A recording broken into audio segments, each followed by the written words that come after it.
Salut tout le monde, salut les monégasques, bienvenue pour une nouvelle vidéo. Alors, pas de débrief, il n'y a pas de match, c'est les vacances, ça fait des semaines que Monaco n'est plus là.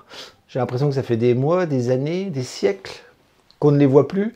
Et c'est le lot de toutes les trêves estivales où c'est très très long, les joueurs sont partis en vacances, ils reviennent petit à petit, il y a une préparation qui se met en place. Et aux joies, quand il n'y a pas de tour préliminaire de la Ligue des Champions, eh bien on a le temps de voir venir parce que souvent, les matchs officiels commencent en août. Et nous, on va commencer peut-être un petit peu avant avec le Trophée des Champions, mais en tout cas, le championnat commencera mi-août, je crois, si je dis pas de bêtises. Donc, on a le temps de voir venir. Nous sommes fin juin. Et donc ça reprend tout doucement. Et donc ce qui reprend aussi, c'est le mercato. Donc on va faire une petite vidéo mercato, on va faire un point mercato. Alors je vous le dis tout de suite, il n'y a pas grand chose à dire. C'est le début. Monaco est un petit peu dans le flou, est un petit peu dans l'attente. Alors il y a plein de raisons à cela. C'est le début du mercato, donc les clubs sont au calme. Les droits télé sont toujours pas résolus, donc pas de droits télé, manque de revenus, et donc c'est calme, c'est posé. Il y a l'Euro, plein de joueurs sont à l'Euro, il y a la Copa América, et il y a les Jeux Olympiques qui arrivent, il y a plein de facteurs qui font que le mercato est très calme. Donc on va commencer par un bilan mercato fin juin. Demain on est le 1er juillet. Donc là il y a des fins de contrat qui sont arrivées à échéance, notamment Ben Yedder, on va y revenir. Et donc là on se retrouve donc dans un nouveau mois, donc le mois de juillet qui arrive, donc il restera 2 mois de mercato. Et là je pense que ça va commencer à bouger peut-être à partir de la mi-juillet, fin juillet, il va se passer des trucs, mais je pense que ça va commencer à bouger. Alors, comme je vous l'ai dit, il y a plein de facteurs qui font que ça bouge pas beaucoup, et à Monaco, on n'échappe pas à la règle. En plus, nous, on a quand même un petit questionnement, c'est que il y a vente du club ou il n'y a pas vente du club. Enfin, il va y avoir vente du club parce que Rybolovlev a clairement dit les choses. Ça va se faire, maintenant on ne sait pas quand. Il y en a qui parlent de cet été, il y en a qui parlent de la fin d'année, il y en a qui parlent peut-être même de l'année prochaine, voire même plusieurs années, parce qu'une vente, ça ne se fait pas du jour au lendemain. Et on n'a pas encore trouvé d'investisseurs. Ça a parlé d'investisseurs belges, ça a parlé d'investisseurs saoudiens, et on se retrouve quand même avec une partie saoudienne très chaude, parce que visiblement ça serait eux qui ont les meilleurs projets, les meilleures propositions.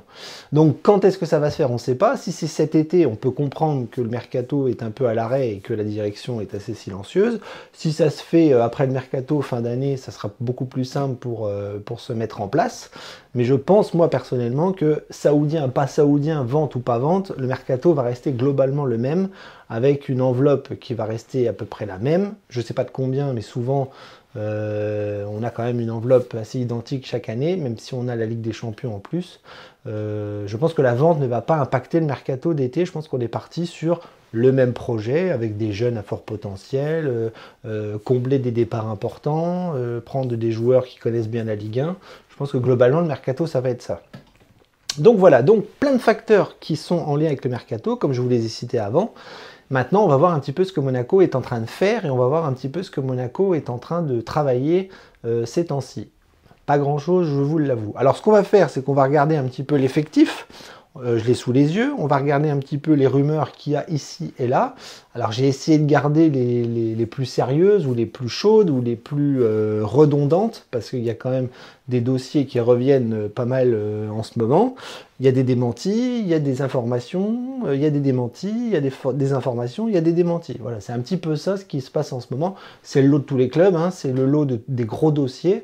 Mais nous, on en a un ou deux qui sont quand même assez chauds et qui sont quotidiennement lus et relus sur les réseaux sociaux et les médias en général. Donc j'ai l'effectif devant les yeux. On va parler. Alors on va essayer de parler par ligne. On va parler des gardiens, on va parler des défenseurs, on va parler des milieux, on va parler des attaquants. On va essayer de parler un petit peu globalement de l'effectif global, des lignes et des dossiers chauds. Donc je vais sûrement en oublier, hein, c'est normal, je l'ai fait un peu de tête.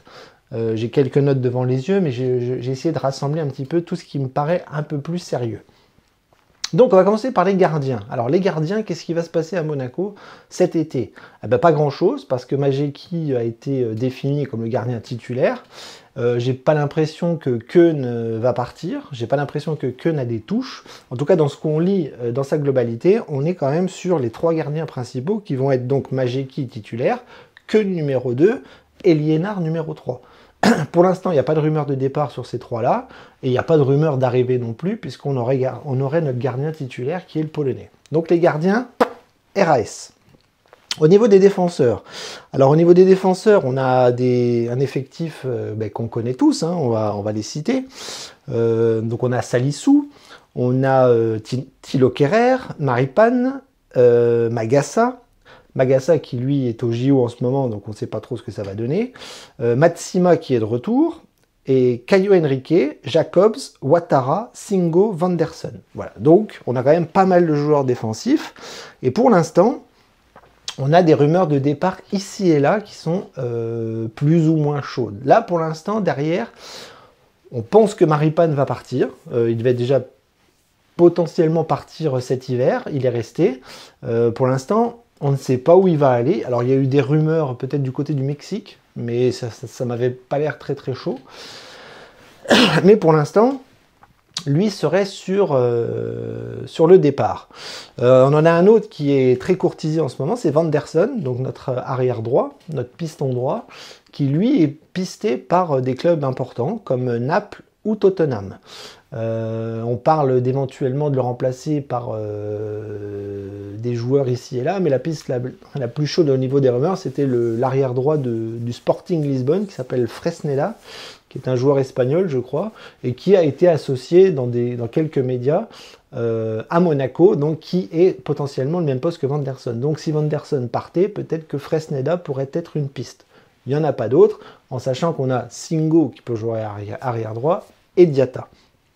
Donc globalement, pas de rumeur de départ sur les autres que je vous ai cités. Hein, Kehrer qui est de retour officiellement. Salissou, il n'est pas partant. Matsima, on ne sait pas si on va le garder. Lui, pour le coup, on ne sait pas s'il fait partie du projet. J'en doute. Mais au niveau des défenseurs, voilà, on a Caio Henrique qui revient de blessure et qui va sûrement jouer pour nous cette saison sans se blesser, j'espère. Ouattara qui est là. Et Jacobs qui est là aussi. Donc, pas vraiment de rumeurs sur les côtés gauche, quelques rumeurs sur le côté droit par rapport à Vanderson, et dans l'axe, à part Maripane, pas de grands bouleversements pour l'instant. Au niveau des milieux de terrain, alors là ça se complique parce que les milieux de terrain, on a du travail. La caméra bouge. Chut, pas bouger. Pas bouger. Au niveau des milieux de terrain, donc le seul dossier chaud de l'été, on le sait, c'est Fofana, Youssouf Fofana qui est actuellement à l'Euro avec les Bleus et qui lui est en partance. Donc c'est clair, il va partir, à moins d'un cataclysme qu'il ferait rester, mais ça j'en doute fortement. Lui est un dossier chaud et il est en partance. Alors il y a eu pas mal de clubs qui l'ont annoncé, que ce soit en Italie, en Angleterre. Ça parle là dernièrement quand même du Milan AC. Le Milan AC négocierait avec lui et on parle d'une somme de 25 millions d'euros à une année de contrat. Il lui reste une année de contrat, donc 25 millions d'euros, ça me paraît une somme plutôt raisonnable. 20, 25, on va pas le vendre 30, 40, 50, faut pas rêver. À l'Euro, il joue pas beaucoup, on connaît son potentiel, on sait qui il est. 25 millions d'euros du côté du Milan AC, ça me paraîtrait une bonne opération et pour l'instant, eh bien, c'est le dossier le plus chaud. Après l'attaque, on va y revenir. Mais bon, Fofana, il va falloir le remplacer. Et là, pour le coup, on n'a pas encore de piste très très chaude. Par contre, il y a des rumeurs.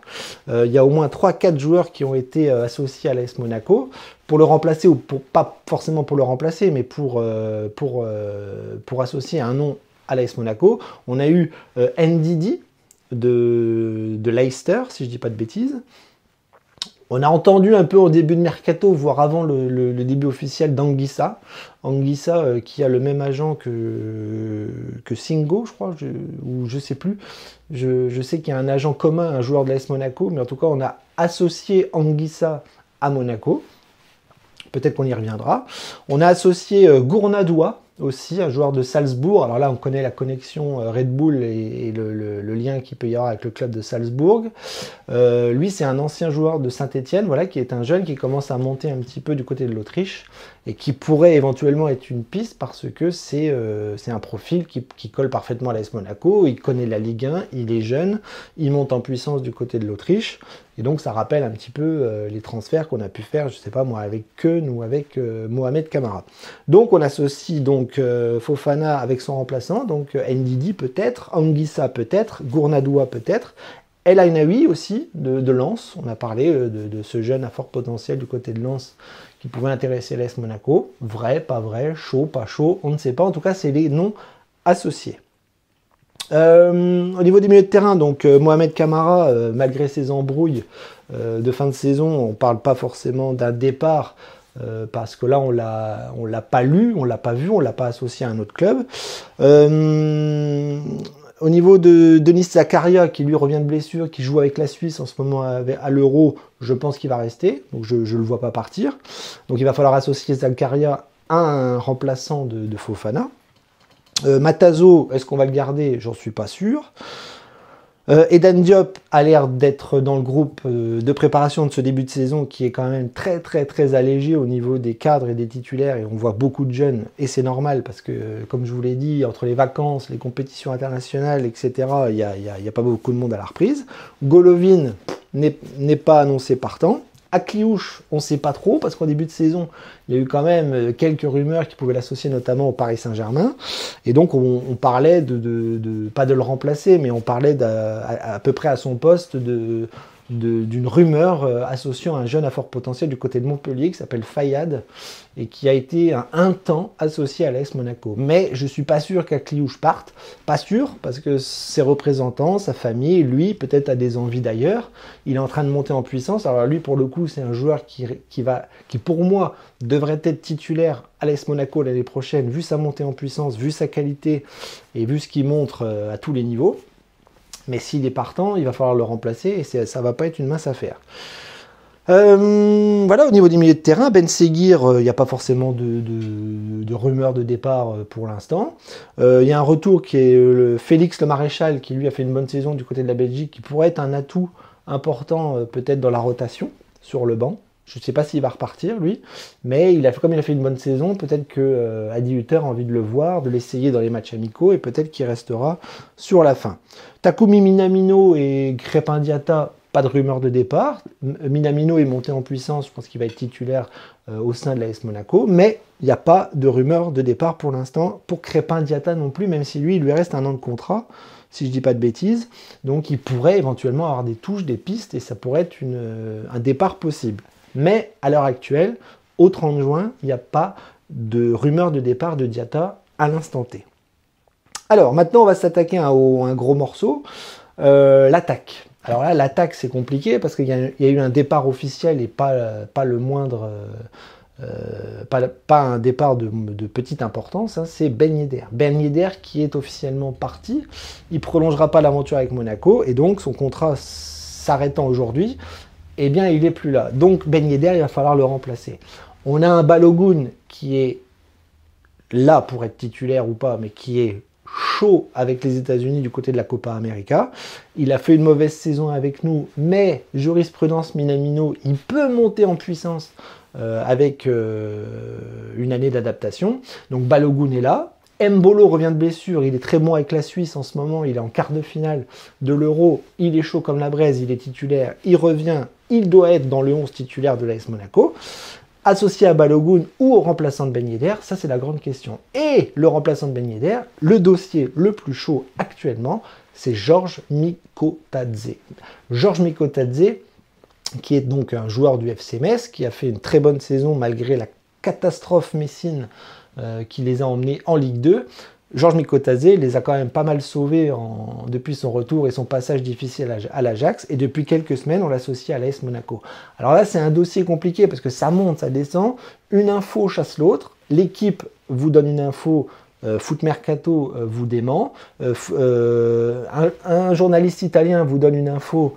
Un autre journaliste français va le démentir. Donc on n'a que des hauts et des bas. Et même le joueur lui-même a démenti une information comme quoi il avait choisi Monaco. Donc, à l'instant T, on ne sait pas vraiment où il va aller. On entend ici et là qu'il a quand même choisi, qu'il a déjà quasiment choisi son futur club et qu'il attend la fin de l'Euro, la fin de son Euro, peut-être ce soir, pour annoncer son futur club. Mais on associe Mikotadze à Monaco, à Lens, à Lyon, à Marseille. J'ai vu des clubs étrangers qui pouvaient s'intéresser à lui, mais lui a déclaré qu'il voulait rester et qu'il allait rester en Ligue 1. Donc pour moi, Monaco est une piste très chaude et je pense qu'il a toutes ses chances de venir sur le Rocher et de remplacer Ben Yedder. Et je peux vous dire que Mikotadze est un choix formidable parce que c'est un profil qui ressemble à Ben Yedder. Il est un peu plus jeune, mais alors il est en pleine bourre. On le voit avec la Géorgie, on le voit avec le FC Metz. Il a l'air d'avoir un mental d'acier. Il a l'air d'être extrêmement compatible à nos deux attaquants que sont Brelem Mbolo, voire Balogun. Et donc pour moi, Mikotadze, ça serait le choix parfait pour l'AS Monaco, pour remplacer Ben Yedder et pour aller jouer la Ligue des Champions et le championnat à fond. Donc voilà, donc vous voyez, on a quand même des dossiers qui sont très chauds d'un point de vue de l'attaque, en sachant qu'il y a aussi Myron Boadou qui revient d'un prêt difficile et qui lui est complètement à la rue, donc je ne suis pas sûr qu'on le garde, Myron Boadou, et on va essayer de lui trouver un autre point de chute. Au niveau des petits transferts, pas grand chose à dire, hein, si ce n'est que j'ai lu que le petit Cartillier là, qui a été prêté à Brest pourrait être envoyé du côté d'Amiens. Efekele qui lui revenait du cercle va y rester, si j'ai bien compris. Au niveau des signatures officielles, on en a eu deux hier, hein, qui sont des jeunes signatures, qui sont des signatures pour le groupe élite, hein, qui ne sont pas forcément des signatures pour le groupe pro. Le petit, un défenseur central et un milieu, le petit Kiwa de Strasbourg, et Dembaga du Paris FC. Donc un milieu et un défenseur qui sont des jeunes à très fort potentiel et qui, dans un premier temps, vont travailler avec le groupe élite, et peut-être que s'ils sont bons, ils monteront au cours de la saison. Donc voilà, j'ai fait le tour un petit peu des rumeurs de départ, d'arrivée. Il ne se passe pas grand-chose, il n'y a pas encore grand-chose d'officiel.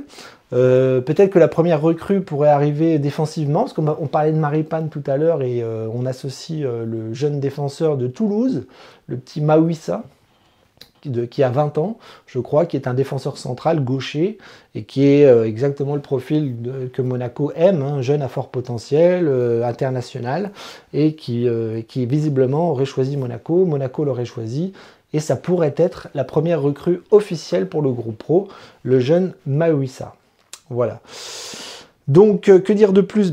Pas grand-chose, hein. Mercato qui n'a pas encore commencé, hein, que ce soit dans les autres clubs ou à l'AS Monaco. On attend un petit peu les premières officialisations, et je vous dis, le dossier chaud pourrait être réglé la semaine prochaine. C'est Mikotadze. S'il est éliminé ce soir, que l'Espagne sort la Géorgie, je pense que très vite, on va savoir où il va aller, en sachant que c'est peut-être déjà fait. Et si c'est déjà fait, espérons que ce soit l'AS Monaco.